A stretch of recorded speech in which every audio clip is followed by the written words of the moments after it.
Hello.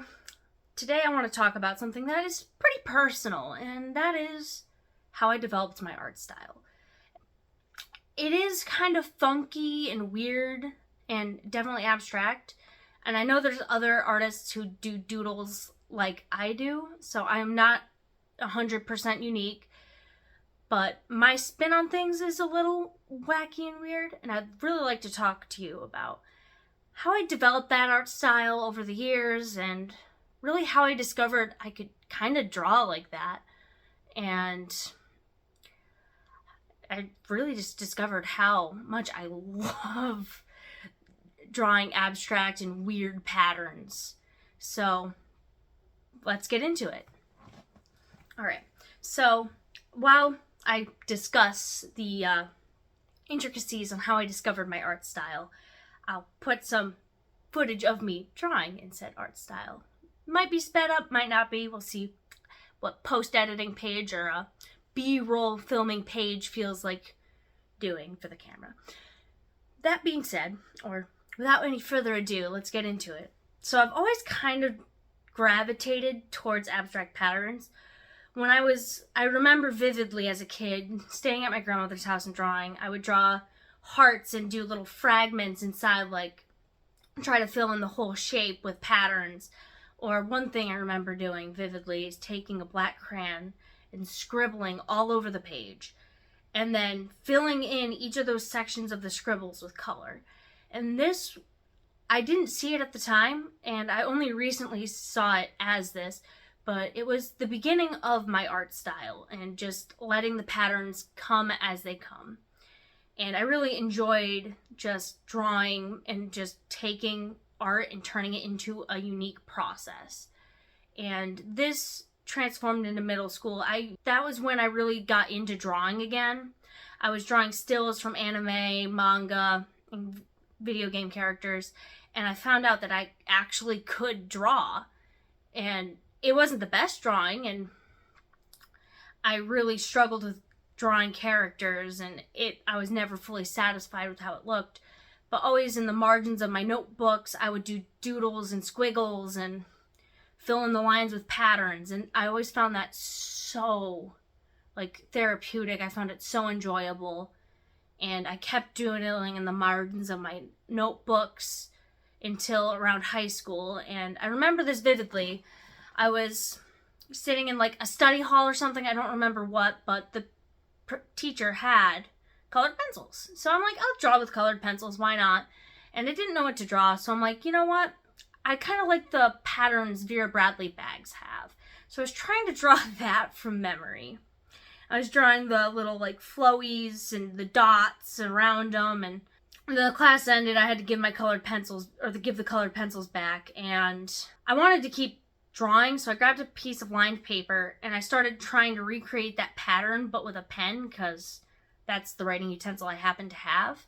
And I ended up filling in that entire sheet. I don't have it anymore, but I kept doing just doodles and building off of the patterns. And that was what I considered the true start of my art style. My friend and I found so much joy in seeing my friends look at the patterns and going, I see a gnome there, or I just seeing weird stuff in my art that I didn't even see myself.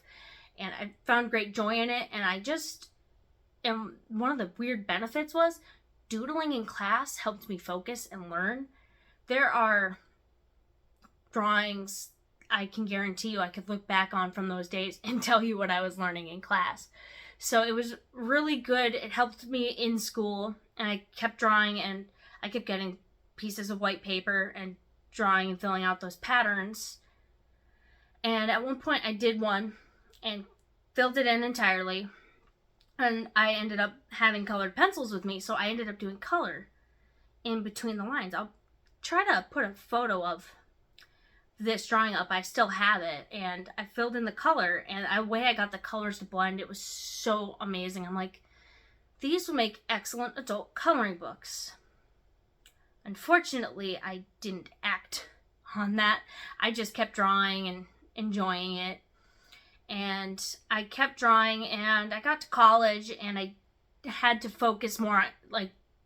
I had to follow the examples more. I couldn't doodle as much in class because it's hard to doodle when you're also writing code or doing calculus, or I could draw in like an English class. That was a little less labor intensive.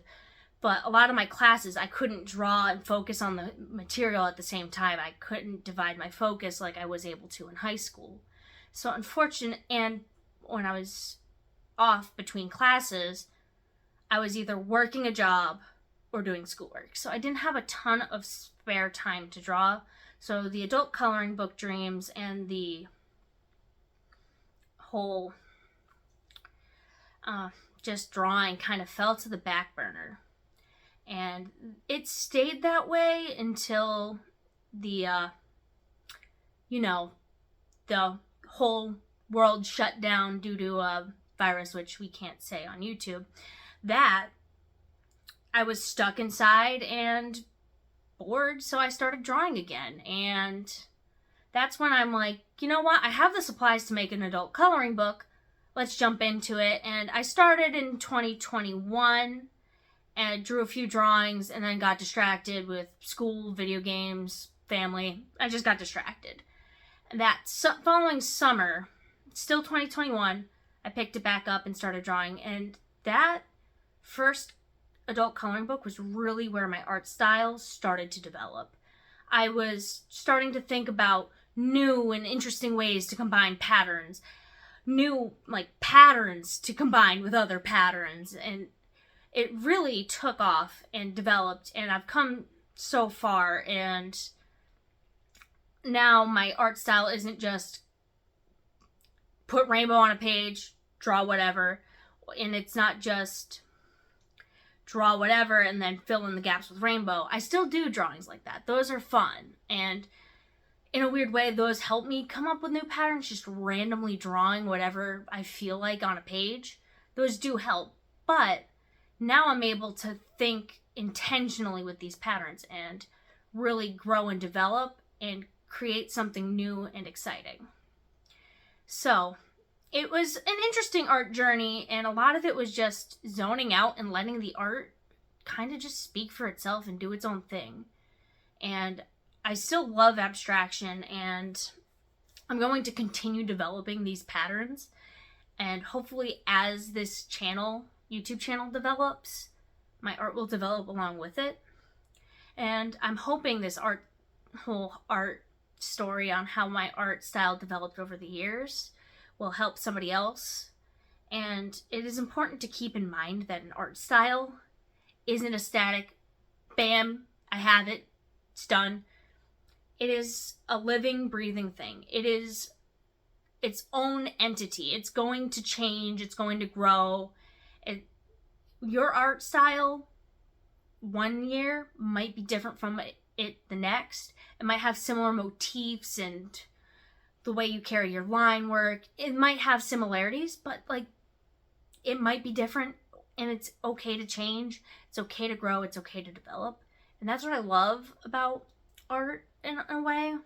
And that's what has kept me going, is the ability to just grow and change and develop. And my art over the year has become more defined and more crisp in its line work. I have that first colored drawing on my corkboard. I like how it turned out. And it's a really good reminder just to see where I came from and where I am now. And just seeing the similarities and some of the similar motifs, yet seeing where it's different. It's one of those things that's really enjoyable. So that is the story of how I created my art style. So hopefully you guys can take something away from this, and that an art style is something that you build and develop over time, and that it's something that is always going to be growing and changing and developing as you develop as an artist and as your interests. Let your interests take your art wherever they want to take it, and let the art speak for itself. I know I'm going to be developing my art style, especially I want to start developing painting. I want to take my ink drawings to a whole new level. So I have a lot I want to learn, and I have a lot of growing to do. And hopefully, if you're just starting out with your art, this will show you that take your lifelong interests and take what you enjoy and run with it. And this can be applied to other things, not just drawing. You know, you may have had an interest in baking and you may be scared, I'm gonna suck. I did like baking and decorating cupcakes when I was a kid. Go for it. Like, the world's your oyster. Let your interests and your creativity take you where it will. And you'll be amazed how far you can go in a year or two.